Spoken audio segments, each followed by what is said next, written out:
Spaniard here. She was really Russian. Hindi namin alam yung regulation pala na bawal pumasok yung Russian citizens sa Prague directly. So she had to turn back, go to France, from Paris, take a plane to Prague. So yun ang naging isang problema. Yun. Tapos kami ni Pao, hindi namin napansin. Expired pala one day yung kaya visa nung palabas kami. Nakiusap na lang kami, buti hindi kami na-restaurant. Yun ang mga experience namin. Ay, isa kong tanong to, paano kinuha yung paano ninyo nakuha yung leading lady ni Pao? Si Sarah? Yeah, is she an actress in Jen? Yes, she's an actress, she's a model. Sinerch ko po siya. And she's very well qualified. Alam niyo, sa Europe kasi, na dapat sana magaya rito kung pwede, most of their actors, and I'm talking about both genders, hindi basta-basta papasok sa movies. Si Sarah studied 4 years of theater arts in a university. Meron siyang college degree in theater arts. In fact, she does Shakespeare. So talagang may course na doon ng theater arts at talagang siniseryoso nila. So, nakita ko bagay na bagay siya at mukhang maganda naman yung chemistry nila ni Pao at the time. At the time lang naman hindi naman, ano lang. Saan naman siya Pao as an leading lady? Hindi pa naman si Manila yung jowa mo nun di ba? Hindi pa po. Ay, hindi pa, okay. So, huwag ka magagalit. Safe. Kumusta siya as a leading lady, Pao? As a partner, love. Interest. Sa pagkatrabaho kasi, isa sa pinaka-na-appreciate ko sa pagkunari meron mga katrabahong mga artista is yung pagiging collaborative nila. And si Sarah, every scene, you know, we would sit through it with true eyes. Hindi mo na kailangan na, alam mo yung pipilitin mo ba? You just ask her, and let's go. And every time na nag-true lines kami, talagang 100% siya bigay sa mga eksena. That's one of the traits about her na na-appreciate ko. Aside from her, yun nga, sabi ni Direk Lester, yung professionalism, di ba, making sure she's prepared before siya dumating sa set. So, pagdating sa set, 100% prepared na siya. Thank you. Thank you. Thank you. Here is MJ Felipe from ABS-CBN. Si MJ pala nito. Hello, Attorney. Hello. Hi. Hello. Sensya na, hindi ko ito masyado makita. May spotlight sa mukha ko. No, Pao, since you like this question about your partner, no? Iba kasi yung dynamics kapag Pinoy yung eksena mo, no? So parang, what adjustments did you have to do? And may mga icebreaker pa kayong dalawa just to break the wall? I think, adjustments I had to make, siguro, parang wala naman eh. Kasi Sarah was very friendly, she was very easy to work with. So parang I mean, as a Filipino, I didn't feel the need to change my, mag-adjust yung ano. Kasi kung paano naman tayo dito sa Pilipinas sa mga ano natin, sa leading lady natin. Kahit sino, kahit anong lahi niyan. Sino lang yung prado natin kasi babae. Diba? So I think wala namang adjustments. Pero naging icebreaker namin. I think yung magandang location talaga yung Puerto Galera. Alam mo yung kapag nakapag-shoot kayo doon ng buong cast, imposibleng hindi kayo makakapag-bonding. Alam ni Marco yan. Yan po. And are you inspired more to work with like artists of different races? Always. It's been a dream of mine, to act, to shoot films in the Philippines, abroad. So, the thought of it really motivates me. Attorney, medyo mamalit na question lang to. May time pa kayo for this. Busy na kayo sa kaso ni Attorney Teves. Hindi lang kay Teves, kay Cassandra Leong pa. Marami. But it's just a question of time management. Parang babae rin yan eh. Yung making movies, hindi time management na maraming babae. Hindi ako babaero, yan ay laman sa akin. Mga nampalataya, mga kapatid. Ibig sabihin, kung mahal mo, na bibigyan mo ng oras. Mahal ko ang paggawa ng pelikula. Yan lang naman. Mahal ko yung mga artista ko, lalo na si Pao. Love you. Love you too. At siyempre, ang mahal ko yung industriya. At isa na lang ha, mangungulit na rin lang ako. Kung napansin nyo kanina, nung ending credits, merong in memoriam aside from my dad who got me into movies. Dinala niya ako every week. And then i-explain niya, ito magandang movie dahil ganito, ito pangit na movie dahil gano'n, ito may plot hole, bakit ganyan, ito masama ang cinematography, masama ang direction, masama acting. Meron niyang nakita niya in memoriam Mrs. Barichu, Vera Perez Maceda. Kasi ito yung story po niyan, kung paano ko na-realize na pwede rin pala akong gumawa ng movies. First year law ako, wala akong kilala dito sa Maynila, probinsyano ako eh. Nagyaya, kabatch ko yung anak niya, si Ernest Maceda, who is now a commissioner ng COMELEC. Nagyaya ng batch party, parang getting to know me party. Ang nag-host siya doon sa bahay nila, doon sa, ano ba yun? Sa pagkita ng kali yun? Hindi, ano yung kali yun eh? Valencia. Eh po, probinsyano, hindi ko alam yung lugar, ang aga ko umalis sa bahay. O dumating ako roon, 40-45 minutes early for the party, so wala pang tao. Pinapasok naman ako, pinaupo ko sa sofa, lumabas si Mrs. Si Manay Ichu. Sabi, Iho, you're early. Opo, pasensya na po kasi I didn't want to be late. Kasi laging turo sa akin ng tatay ko, better an hour early than a minute late.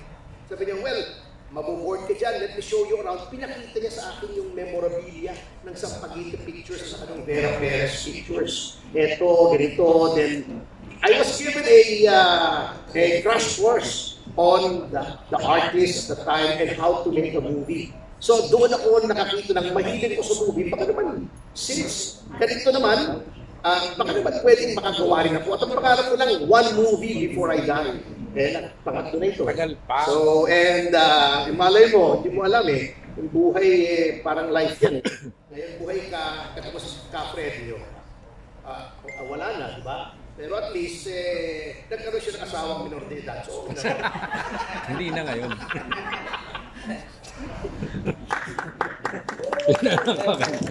Basta ako, wala nag-hilig sa minor de edad, alam niya. Hindi po totoo yun. Any more questions po? Next question is from your ewan ko maamin niya, former na anak na to eh. Ba't former? Bakit former? Sagutin tanong niya. Once ang inaanak, always ang inaanak. Nino, malapit na mag-Christmas. Wala akong Pasko, iglesia ako eh. Hindi, totoo. Okay, my question goes to Atty. Topacio. Attorney, nag-produce ka na ng film before na all Filipino cast, tapos ngayon first time mo nag-produce na may foreign actors. So, short ano lang, how is it producing and organizing a film production na may foreign actors? Gaano kahirap?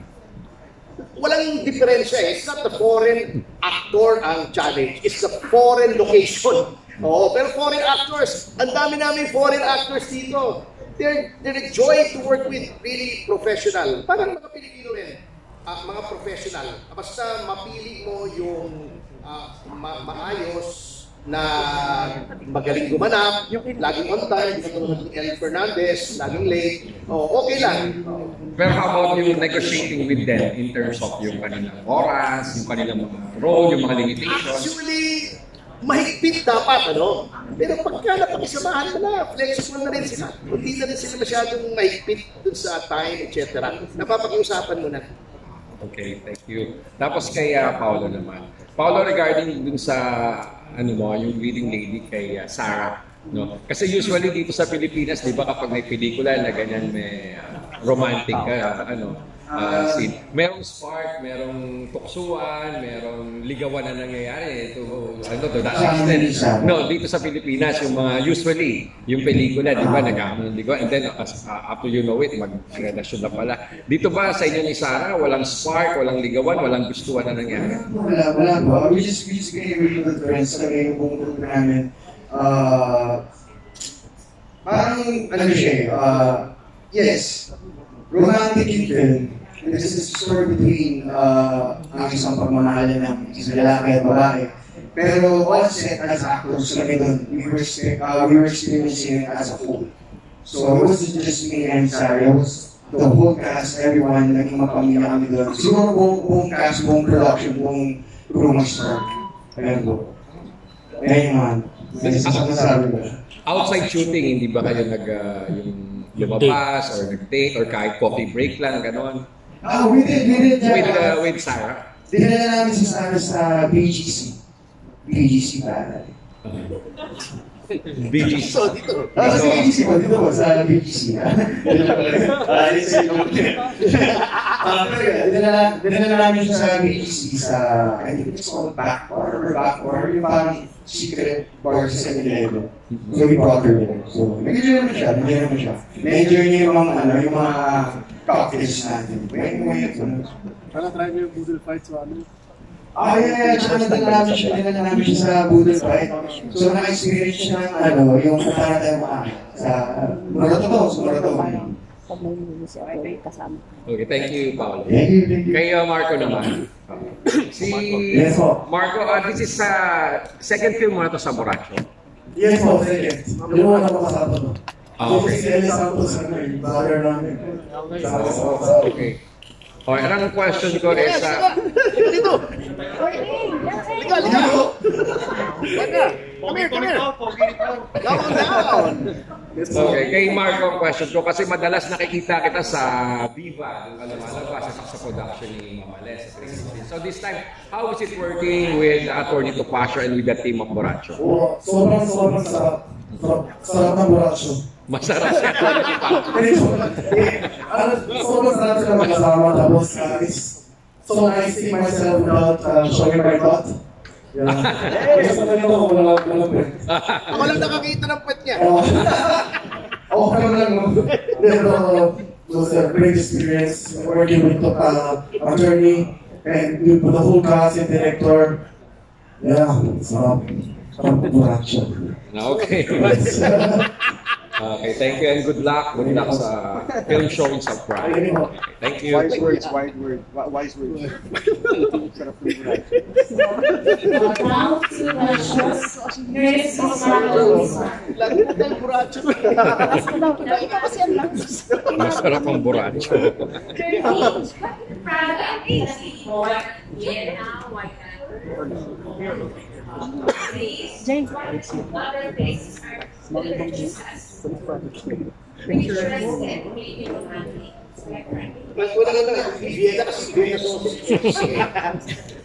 Anyway, seriously. Hindi kasi, yun nga, napapunta kami noon, and it came to our attention na, unang 50th anniversary ng diplomatic relations between France and Manila. Okay, number 2, I wanted this to be more than a rom-com. Kung napansin nyo, those who are perceptive enough will show that it is an allegory of the battle between communism, dictatorship, and democracy. So nakita nyo. And yung sa Eastern Europe, nag-umpisa yan, doon sa Prague Spring, yung sinabi yung sa Dialogue ni Pao, na 1968, nag-rise up yung Czechoslovakia. Pero, sinumpress ng USSR, then USSR. So, noong 1989, nagkaroon ng Velvet Revolution sa Bratislava at doon na talagang nawala yung Communist Party doon. So, I want it to have a deeper meaning. Lahat po ng pelikula natin, gusto natin magkaroon ng deeper meaning in the best tradition of Paul Salcedo, kung naalala niyo po si Paul Salcedo.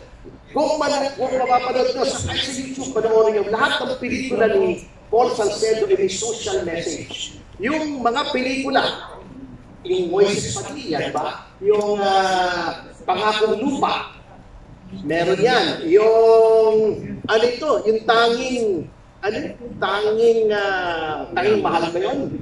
Yung ginaya ni Juliana yung plot dun sa Vice Ganda. Yun, may social relevance po lahat, pati kay President Erap, yung diligin mo ng hamog ang uhaw na lupa. entertaining, pero may social relevance. Kasi yun po ang mga pelikulang gusto namin. At yung susunod po namin, yung Eva 1, although it's a sexy science fiction horror, may social relevance naman yan regarding the dangers of artificial intelligence. At nandito nga si Direk Paolo Di Bartolo is an internationally renowned director at ang aming creative director naman, of course, si Direk Lester will always be in all of my projects. Siya po ang magdidirect, sila na rin po ang gumawa ng script, siya na rin po ang gagawa ng music, cinematography, may sarili sila, post-production, VFX siya na rin. Sana pagka pinalabas, hindi siya na rin ang manood. Anyway, I'd like to give Direk Paolo a few minutes to introduce himself and say a few words. Thank you. Okay, I am an Italian filmmaker, and I live here in the Philippines since 2007. And even if I still working with foreign production, I started to develop my project here locally.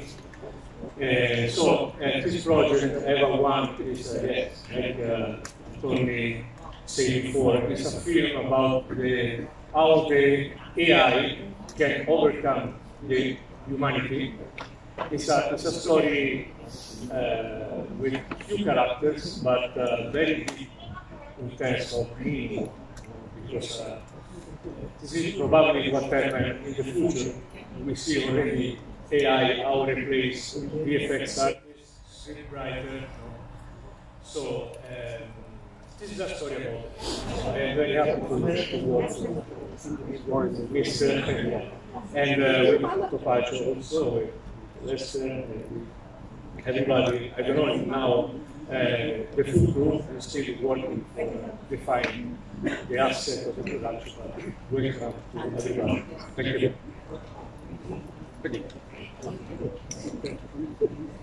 Thank you, Direk. Any more? Last question. Ayan, okay. Si Peter Ledesma. Hi, good evening sa lahat ng cast. And of course, aming friend, di ba, na matagal pa ang buhay mo, binidyo pa, mga ano ba, 50 years. Ang mapapuri ko sa ano, sa Max Productions, beautiful yung movies nyo and quality. Ayan, huwag na talaga pag mura sa film, tapos bawal mo ako, napaka-husay na artista. For sure, maging best actor ka sa Asian Film Festival ba yun? Yes, ASEAN. And of course, your kasama is, alam di ba, 8 weeks na naging #1 pa sa Netflix. Congratulations to you. Kasi nakakaya yung lahat, di ba? Ang bongga ng power nito. Pero ang question ko is talaga, nakakaganda ng dilag sa Yes Rizal. Ano yung nag-feel mo na ikaw ang nag-feel na pumunta ng theme song na pinili mo ng Spain? Jesse. Napili mo ng isula, di ba? Ano daw feeling mo na reaction nila after na mapanood. Last sa akin ako ni nasantot mo sa theme song is yung ibang cast niya. Sobrang saya po. Since first time ko lang po siyang gagawin na mag-record po sa isang movie po. So, yung kanta is, tinanong nila ako na kung ano namin makagawa siya ng tama since sobrang ikli lang po yung time na parang hindi yung mag-prepare ko sa mag-record po. So parang tinanong nila ako na may mga ginagawa po kami mga notes since may mga notes? Tapos na mga kanta po, gano'n. So, yun po, sobrang saya ko ako and sobrang opportunity po ito para sa akin. Pwede kayo mo example lang sa kahit sa lahat yung pinaka-post. And oh, we've been through it all. We never stumble or fall. Together we made it through. Just me and you now. We know what love can do. It was meant for me and you. Just for me and you. Meron sa aming recording artist. Congratulations mula sa buong cast ng Spin and Drag, of course, nakakilala. Actually, sir, ako na-compose yung song na yun. Yes. Pinagsasabi niya yung nota ko. Oo, kasi na-compose niya. Grabe ka, ano po, hindi ko may talented ko talaga.